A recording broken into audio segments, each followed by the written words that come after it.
আসসালামু আলাইকুম ওয়া রাহমাতুল্লাহি ওয়া বারাকাতুহু। আলহামদুলিল্লাহ, আমাদের প্রত্যেকের অনেকের শত্রুতা থাকে, হিংসা করে, একে অপরের প্রতি হিংসা হয়। অনেকের দেখা যাচ্ছে যে পেঁয়াজের চারা বিষ দিয়ে মেরে দিচ্ছে, বা অনেকের পুকুর বা খাদে বিষ দিয়ে মাছগুলোকে নষ্ট করে দিচ্ছে, বা বিভিন্ন রকমের শত্রুতা আমাদের কাছে সবসময় কিছু না কিছু ক্ষতি করে দিচ্ছে। তো এই শত্রুগুলোকে দমন করার জন্য, তাদেরকে পরাজিত করার জন্য, যে সে ভবিষ্যতে যেন সে ক্ষতি না করতে পারে, তা ধ্বংস করার জন্য আপনি যদি এই তাবিজটা যদি কি করে রাখতে পারেন, ইনশাল্লাহ আপনার ওই শত্রুতা কেউ করতে পারবে না। আল্লামা রুহুল আমিন বশির রহমাতুল্লাহ আলাইহ তিনার তাবিজের কিতাব রয়েছে, এবং আরেকটা কিতাব আছে কারামাতে সুলাইমানিয়া, এই কিতাবের মধ্যে রয়েছে, এবং লজ্জাতুন নেসা, এই তিনটি কিতাব থেকে আমি আপনাদের কাছে এমন একটা তাবিজের কথা বলবো, যে তাবিজটা যদি করে রাখতে পারেন, আপনার কোনো শত্রুতা আপনার ধ্বংস করাতে পারবে না, এবং আপনার ক্ষতি করতে পারবে না, বা কোনো কিছু জিনিসকে ক্ষতি করতে পারবে না।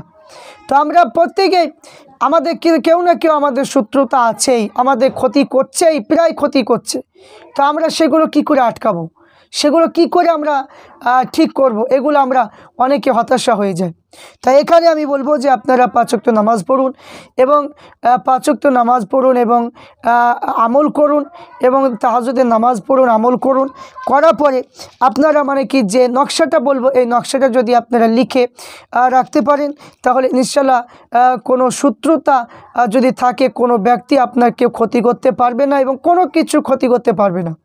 তো অবশ্যই যদি আপনারা এটা যদি গ্রহণ করেন বা লিখেন। তো এখানে আমি আপনাদেরকে একটা নকশা দেখাচ্ছি স্কিমের মধ্যে। আপনারা লক্ষ্য করুন যে এই নকশাটার মধ্যে যেটা লেখা আছে, যে ধর্মের শত্রুতা ধ্বংস বা হালাক করার জন্য তাদের ঘরে নিম্নোক্ত লিখিত নকশাটি লিখে রেখে দেবেন। এবং শত্রুতা কি, এখানে ধর্মের শত্রুতা ধ্বংস বা হওয়ার জন্য, বা কেউ যদি কোনো লোক যদি নিম্নোক্ত নকশাটা লিখে যদি সঙ্গে যদি রাখে, বা শত্রুতা, ধোঁকাবাজি, প্রতারণা থেকে নিরাপদে থাকবে। তাহলে কেউ যদি আপনার যদি শত্রুতা করে, আপনার ভয় লাগছে হয়তো কেউ আপনার হয়তো কোনো ক্ষতি করে দিতে পারে, তাহলে আপনারা এই স্কিমে দেওয়া যে নকশাটা দেখাচ্ছে, এই নকশাটা যদি আপনারা যদি রাখতে পারেন, তাহলে কোনো দিনই আপনার ক্ষতি করতে পারবে না, কোনো দিন পারবে না। তো আপনারা এই দিকটা লক্ষ্য রাখুন। যদি এই নকশাটা আপনারা লেখেন বা লিখলে আমার মনে বিশ্বাস হয় সে আপনার কোনো ক্ষতি করতে পারবে না, কারণ এই 3টি তাবিজের কিতাব থেকে আমরা পেলাম যে কোনো ক্ষতি করতে পারবে না। এই নকশাটা আপনারা প্রত্যেক কাছে লিখে রাখুন। যাদের হয়তো বিভিন্ন রকমের মানুষ হয়তো হিংসা বা শত্রুতা করে, বা অনেক ক্ষতি করে দেবে এরকম মনে করছেন, হয়তো ভাবছেন, তো আমি তাদেরকে বলবো যে এই নকশাটা আপনারা অবশ্যই আপনারা লিখে রাখুন, এবং অবশ্যই দেখবেন আপনাদের কোনো ক্ষতি করতে পারবে না।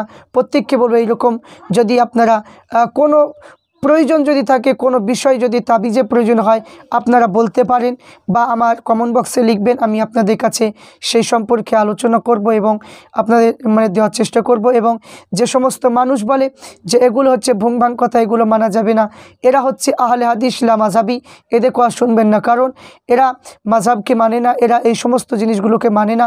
কারণ এই তাবিজ করা, ঝাড়ফুঁক করা, এগুলো হাদিস থেকে প্রমাণিত রয়েছে, এবং তার দলিলও আমি আপনাদের ভিডিওর মাধ্যমে আমি দিয়েছি, ইনশাআল্লাহ কোনো অসুবিধা নেই। তো এইগুলো যদি আপনারা নিজে নিজে যদি করে লিখে নিজের কাছে রাখতে পারেন, ইনশাআল্লাহ আপনাদের কামিয়াবি হবেন এবং উপকার হবে। আল্লাহ পাক রব্বুল আলামিন আমাদের প্রত্যেককে সঠিকভাবে আমল করার তৌফিক দান করেন। আল্লাহ।